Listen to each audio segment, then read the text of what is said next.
Welcome to Living Fully, a podcast dedicated to enhancing your mental well-being. Each episode explores valuable insights and practical strategies to help you lead a more fulfilling life. I'm your host, Katherine Hurtig. Ever notice how after a workout, you just feel better, calmer, happier, more relaxed? In today's episode, we delve into the big impact that exercise can have on our mental health and strategies to incorporate it into our daily lives. I talk with registered social worker Stephanie Warner about the relationship between physical and mental well-being.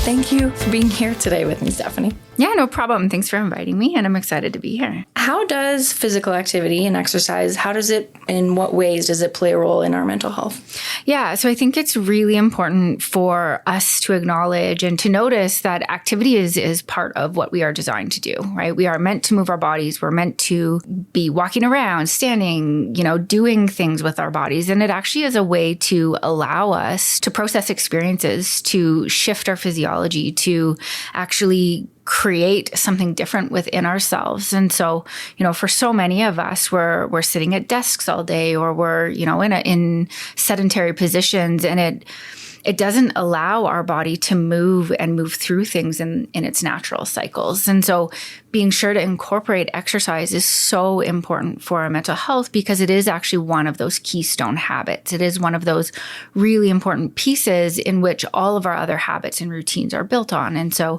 kind of along with nutrition and sleep, these things really make up some of the most important things that impact our overall well-being. And exercise really allows us to move through experiences, right? And it allows us to actually have opportunities to show ourselves that we can do things, to commit to things, to build routines, to see tangible progress and improvement. And those kinds of outcomes can have very big impacts on our mental health. It's interesting. The more I learn about mental health, the more I'm fascinated at how, those basics about our physical health, like sleep and exercise and food, that going back to those basics is so important and can affect everything. Yeah, they really do.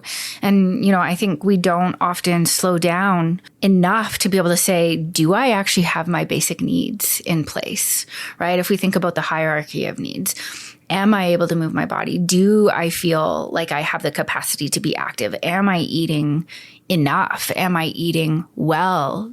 Do I have access to nutrients? Do I have good sleep? And food and nutrition will no doubt impact your sleep. Yeah. Right? Yeah, and then they all sort of go together in a cycle, right? You have bad sleep. You don't want to work out, which means you don't want to eat well. And it all sort of feeds into each other. So it's kind of like this really important little triangle to address early on. And they affect each other and in good ways too. I find with myself, if I'm exercising more, I want to eat better. I want to, be able to perform better. And then that affects sleep too. And sleep better. Yeah.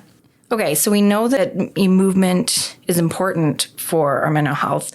So what do we need to do? What's the minimum amount that we need to commit? What kind of, do we need to be consistent? What does that look like?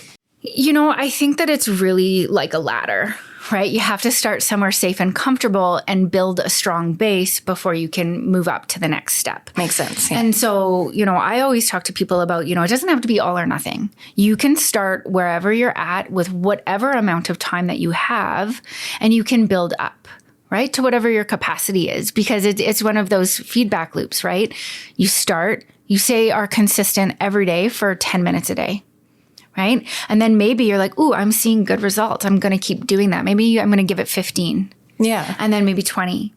Right? And I think the most important thing is actually taking time to set aside for yourself, which is hard for a lot of people to do. We live in a really fast-paced society that doesn't value rest or self-care. And so being able to say, I can take this time for myself to focus on myself can be really challenging.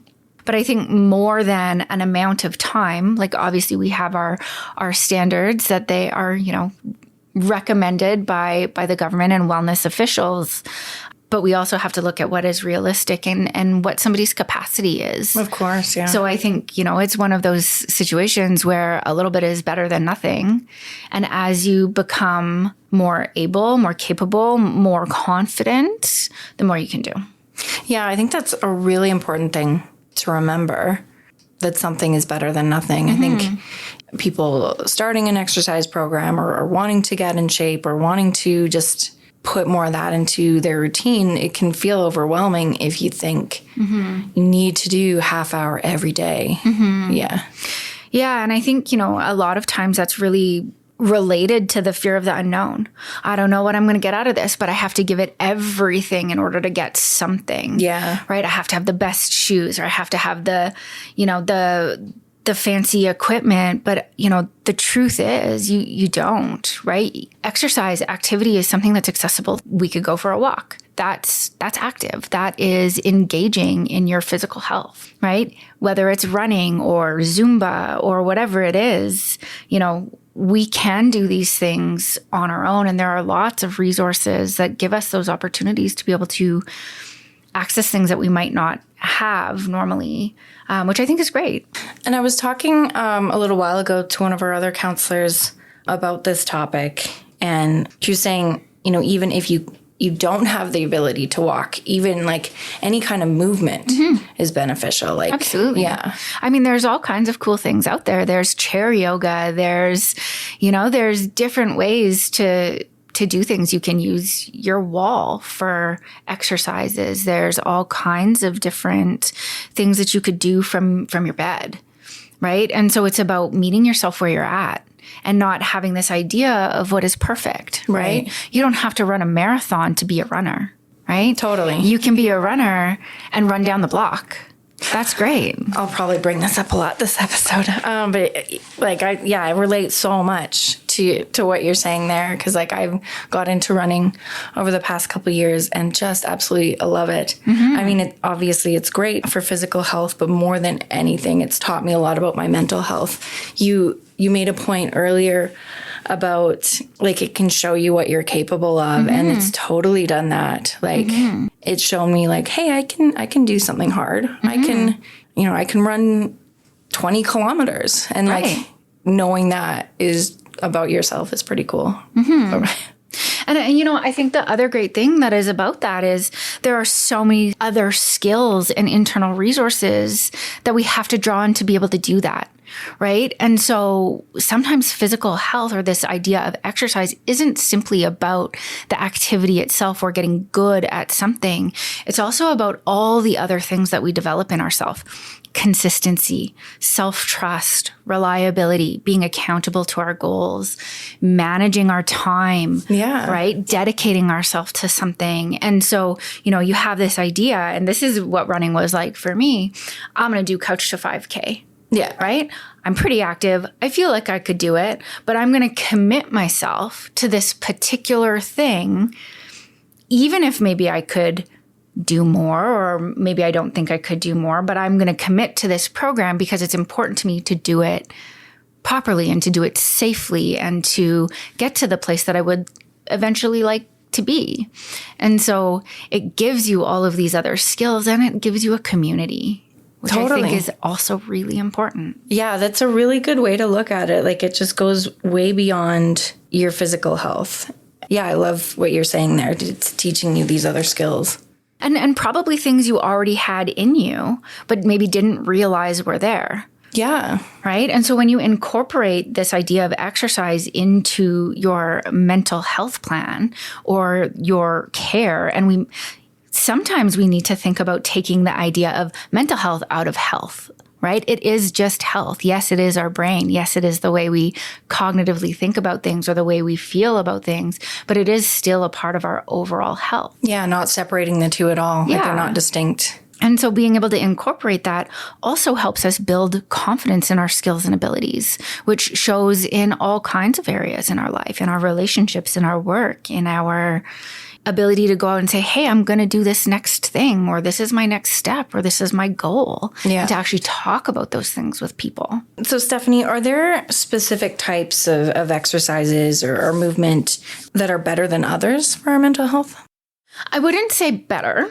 I think it really depends on the individual and what they're, looking for. I have found that for, people who are maybe dealing with a lot of anxiety or dealing with a lot of anger, things like weightlifting can be good because it's actually it's a tough job, right? Yeah. To be able to lift weight, to move heavy things around, to push yourself in that way that it can really allow you to process those kinds of things. And then there's some things like yoga, which are entirely different skills, entirely different muscle movements, but allow us to really slow down and focus on each individual movement and allow us to actually really get in touch with ourselves and our own inner connection. And so I don't know that it's like one thing is better than the other. I think it's what feels good for each person. Totally. And what each person needs. Serving different purposes. Yeah. Almost. Yeah. Yeah. And I mean, I think about my own experience with exercise, and I definitely ebb and flow. There are times in my life where I run a lot, and there are times in my life where I do a lot of yoga, and there are times in my life where I lift weights a lot, or where I just am walking a lot. And it just really varies based on what you need where at that I'm time. at. Yeah, I totally relate. Yeah. And I think the great thing about exercise is it's always something you can come back to. It can always be home, right? It's not judgmental. It's not here to say you stopped running. Yeah. It's here to say, okay, great, let's pick it back up again. Yeah, let's go. Yeah. Right? How can it influence stress? How does it help to reduce stress? And, what kind of advice do you give to clients who might be looking to manage their stress through physical activity? Mm-hmm. So this is a really good question because I think that it is so important to understand the science of activity. Yeah. Right. So it helps us regulate stress because it gives us those happy hormones, right? It gives us serotonin and dopamine and endorphins, and it helps us feel good. And so, we have a culture where we are getting those hits of those happy hormones in a very repetitive way almost with things like social media, the world of swiping, all of these kinds of things, but it's not sustainable. So those are momentary kinds of experiences that feel good for a second, whereas actually getting yourself up, getting to the activity, doing the activity, completing it is actually something that's much more long-term and sustainable. And it actually gives us so much more. And so we have the activity and we have this physical release. And I think this is one of the biggest things is, it's that sense of release, right? I've done something. It feels good. I feel stronger. I might feel sore, but I feel like I've accomplished something that was hard. Right. And that in itself can help us reduce our anxiety because if we remember, anxiety is about a response to threat. And we can start to feel strong and safe and secure in ourselves. That helps us shift our perspective of what is threatening. You've talked about weightlifting and activities like more mindful activities like yoga. I guess we did talk about running, but is there anything about getting your heart rate up, the science around that? Does that help? I mean, I think it can. Of course, the cardiovascular exercise is really important for our heart, for our systems. I would say, though, people who naturally have a very high level of stress are already probably pretty elevated. Right. Yeah. And so the cortisol that comes from that kind of activity maybe isn't the most helpful right away, but it's something to work into. Yeah. Right. And something to sort of work towards achieving. Because if you're already really high stress, adding a really stressful activity might not be ideal. Right. Okay. Right. Yeah. And so it's sometimes like balance, right? And okay, this is where I start. And then maybe I start to be able to regulate my nervous system a little bit better, a little bit differently. And I'm not in that state of stress all the time. Then maybe adding in some of those higher stress activities. Yeah. And, of course, there's lots of research on all kinds of exercise, right? You can do group classes. You can do HIIT workouts. There's so many things out there. I think it's just a matter of finding what actually feels good in your body and doing what you adore. Because if you don't love it, you're not going to do it. Yeah, that's the biggest thing is finding something that you love doing. Like I've run into friends, whether it's like going to the gym or running, like there's this feeling of like an obligation, like, oh, I got to go to the gym, or like, I got to go for a run, but I hate doing it. Like, then don't do it. Yeah. I mean, why are you torturing yourself that way? I know, you got to find something that you'd like. And I mean, that can be a bit of a chore in the beginning, but like you're saying, there's so many options out there. And it could be a chore, or it could be an experience, right? Yeah. Like trying new things. Okay, can I go out and try this thing? Maybe you love wall climbing or rock climbing. Getting to be able to do those different experiences, I think the way we look at it is it a chore, or is this I'm learning something about myself? Yeah, it's all about that mindset shift. Right? Yeah. And so, and who knows, maybe you try something once and you're like, oh, I hate that. And then you try it again a couple of years later and like, oh, actually, that was really fun. And maybe a lot of that had to do with the situation or the circumstance or what you were going through at the time. Right. Right. So sometimes ruling things out isn't always ideal. And sometimes there's this idea of being able to be consistent and try it a couple of times. Right. And so, I mean, that was like me with running. Yeah. I want to run. Totally. But I didn't love running until I was able to be consistent with it and to give myself a chance to be like, okay, to get to, it's like a shift from this is an activity that is good for my body and I should do it to this is something that actually connects me to me. Right. I think that there's a really tangible moment for a lot of people where the activity becomes about connecting to themselves. And I had the same thing with yoga. Yoga is this thing that I do for my body that's supposed to be good. And I remember the exact moment where it shifted into something that was spiritual. I love that. Yeah. So, yeah, I totally know what you mean about running. Like back in junior high school, it was different because I don't want to say I wasn't good at it, but I didn't have the discipline back then to make it consistent. So yeah, there wasn't the enjoyment there. But when I brought it in and you use that term should, which I think it comes up a lot with mental health stuff. Like, thinking it's this obligation and it's something I should be doing. Yeah. If we take that away.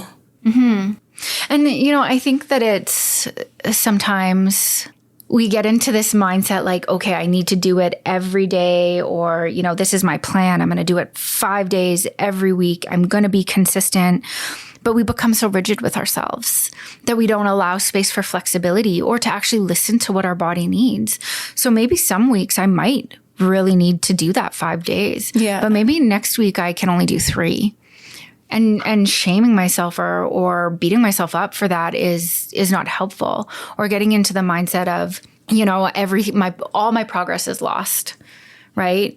It's done, it's gone. I can't do this. I'm not a runner. Right. Obviously I'm not capable, but really it's just about being able to pick back up and start again, right? So every day is a new opportunity to do something different. And, I think we see this a lot, right? There's a lot of people who are so critical. And I know that you had a previous podcast talking about the ideas of self-compassion and how we can be kind to ourselves in this moment, right? I would never say to you, Katherine, oh my God, you didn't run today.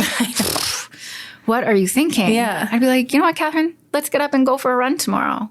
What do you think? Yeah. And like, we think that it should always be kind of this uphill progression. Like we're always going to get better. And that it would be so much, that's so much pressure. Yeah. Some days, some years, like you're not going to be as good at an activity as you were, before, but there's no value around that. If that makes sense.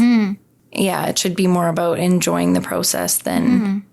And what about the victory of maintaining?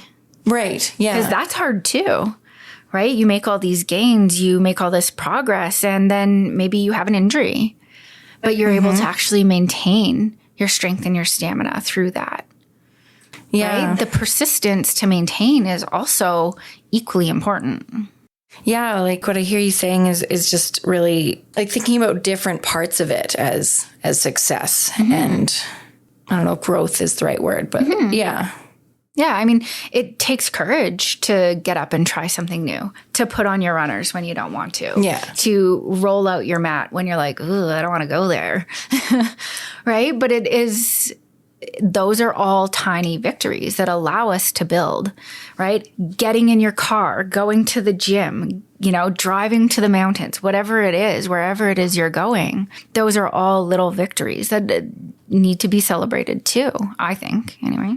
I remember years ago, the gym that I went to, it was kind of far away. It was like, I don't know, a good 15-minute drive. And there'd be plenty of days where I'd drive all the way there. I wouldn't find a parking spot right away, so I'd just head home. I'm like, well, guess I wasn't meant to work out today. And it's interesting, the stats usually are that unless it's within 9 minutes of your work or home, you won't go. Really? Yeah. Yeah. Well, yeah, convenience is huge. Yeah.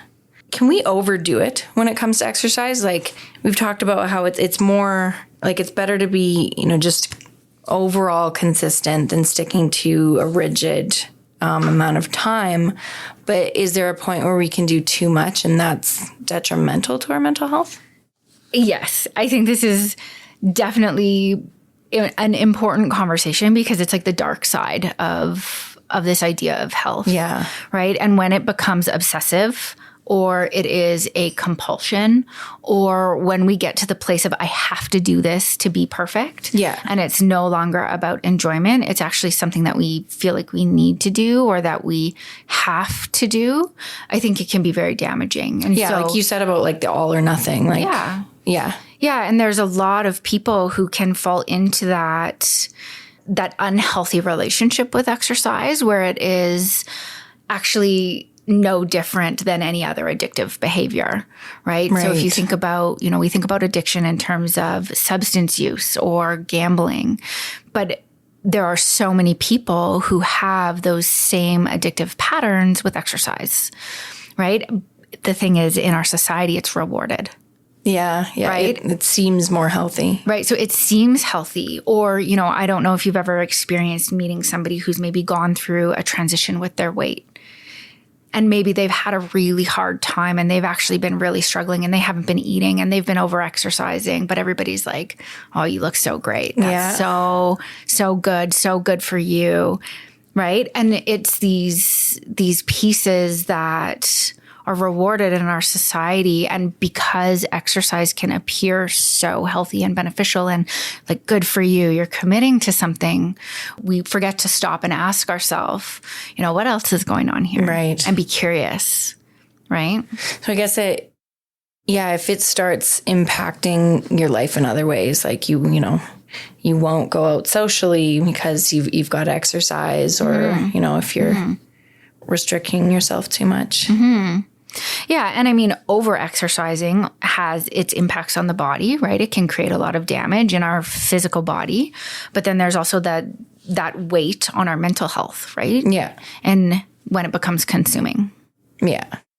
Can you think of any examples with any clients that you've worked with where you've seen exercise play a really beneficial role in their lives or vice versa? Like you've seen kind of the negative effects? Mm-hmm. I think in terms of benefits, I think most people tend to benefit from incorporating that. And I can think about some people in specific who were quite apprehensive to get started and then maybe joined group sports. Or like, here in Calgary, there's the Calgary Sports and Social Club, right? Where they're joining something and becoming a part of a community. And that is so important in sport and in exercise is, some of us want to do it solo or independently and it's an independent adventure, but a lot of people do it initiating social connection and finding people with similar values. And so I don't think that there are too many experiences where it is negative. I think the times where it is negative is if that's already a pattern, right? And somebody is maybe struggling in other ways. And this is the way that they cope is through over-exercising or, through restricting their nutrition or things like that. And oftentimes those things can kind of go hand in hand. And, it can be really complex to work through those things, but it's usually an already existing struggle. Right. Yeah, it's not something that usually develops as we're learning about healthy moderation For sure. and developing our own sort of exercise routine. When you were talking about community through exercise, it made me think of like another way that running is kind of opening my eyes to some things. It's shown me like different areas of myself that I guess I'd want to say are like opportunities to work on and improve, because like I run solo, not really because I don't want to be around other people, but because I'm just so like I compare myself so much when it comes to running. I just think like I'm too slow, like I'm way too slow to run with these group of people. I'll just like hold them back. And so it shows me like, okay, well, we've got some things to work on there. Yeah, and that narrative really can impact our ability to show up. Yeah. Right? And it can actually stand in our way, right? Because, I don't know, did those people actually say that you... No, they didn't. Right. And so sometimes, we forget that there are a lot of people out there who are willing to either speed up or slow down to meet us so that there is inclusion. Yeah. Right. And, of course, there's nothing wrong with running solo or independently and having that time. I'm sure you know what this is like. That first couple of kilometers is like, and then you get into a groove and you get that space and you have that like clarity. For sure. And then running with people is different. Right. But that comparison is what gets us and holds us back in a lot of things. Yeah. Right? Yeah, but I can definitely see the social benefit of it, especially like through team sports and stuff. I was only on a soccer team when I was in grade 2. It wasn't much for team sports, but I can see, from friends and how it can be a really important part of your life. Mm-hmm. How do you suggest addressing potential barriers when it comes to exercise, so maybe time constraints or physical limitations that you may kind of run into when you're trying to adopt a more active lifestyle? I think it is very important to talk about barriers and to explore them because they do exist. And I think that they exist for a lot of people. I think that when we understand what could stand in our way, we can do something about it. Right? So if I know that I'm really going to struggle with a particular time to do something, then I know that I can maybe adjust my schedule or I could find a different time or something, right? If I know that it maybe, I've got a whole bunch of things on my plate and it's going to be hard, I can work on ways to implement that into my schedule if it's important to me, or being flexible. I think that there are a lot of financial barriers. I think that there can be a lot of barriers in terms of like believing that we can do it or thinking that we can. And I think it's really about building that trust in ourselves to just be able to try something new. Yeah. To start. And even if it doesn't go perfectly, that's okay. Of course, barriers exist. And I think just understanding what they are for each of us individually can help us to identify what we can do about it. Because I do think that it can be solvable, right? Based on whatever situation we are in. Yeah. Or, that idea of flexibility, like you said. Mm-hmm. So, like, for example, you have an injury, right? Maybe you aren't able to run. Okay, well, what else could we do? Right. Right? And it doesn't have to cost $1 trillion, which I know we can all sympathize with the fact that some of these activities are very expensive and not everybody has that in their budget. Okay, so maybe I do a yoga program on YouTube. Yeah. Right? Instead of going to a studio. Is it a studio? No. Do I still benefit from it? Yes. Right? With the idea that, even a little bit of movement is good, physiologically, can you kind of explain how even a bit of movement is helpful? Like if I just go for a walk around the block, what is that doing for me? What is that doing for my body? What is it doing for my mind? Mm-hmm. Have you ever experienced being overwhelmed? Yeah. Right. Nearly daily. Okay. So when we are overwhelmed, what is happening is our body and our mind is assessing that the situation is unfolding faster than we can keep up with. Okay. Right. And we're essentially saying to ourselves, I can't do it. And when we are in that state, it feels almost impossible to do anything. We actually have to remove ourselves from that situation in order to do something differently. Yeah. And so something like getting up and walking is actually changing your physiology from that moment of intense emotion where I'm saying, I am so overwhelmed, I can't do anything. And it's taking you out of that into something new. Right? So even if you just get up and walk around your office, you have completely shifted your state because you're not stuck in that moment, which feels like a trap. Right? So being able to get up and, for some people, it's I'm going to go put cold water on my face, or I'm going to walk around the house, or I'm going to run up the stairs, or I'm going to go for a walk around the block. It's actually changing your body's physiology to something more supportive where you can actually be regulated enough to make an accurate assessment of what is happening. Right. That's fascinating. Mm-hmm. Yeah, it's hopeful to hear that even doing something so small can have such a benefit. Mm-hmm. Yeah. And you know what? There's so many people now who are working from home. And maybe it's not that you can go for a walk around the block, but maybe you could run up your stairs. Yeah. Right? If you have stairs, if you can run, maybe it's, doing something in your chair. Maybe it's a big stretch, or, giving yourself a big yawn or something to physically change your body. It doesn't have to be the extreme all the time. Yeah. Right? Is there anything else, Stephanie, that we haven't covered? Anything you want our listeners to kind of take away from this idea about incorporating physical activity to improve their mental health?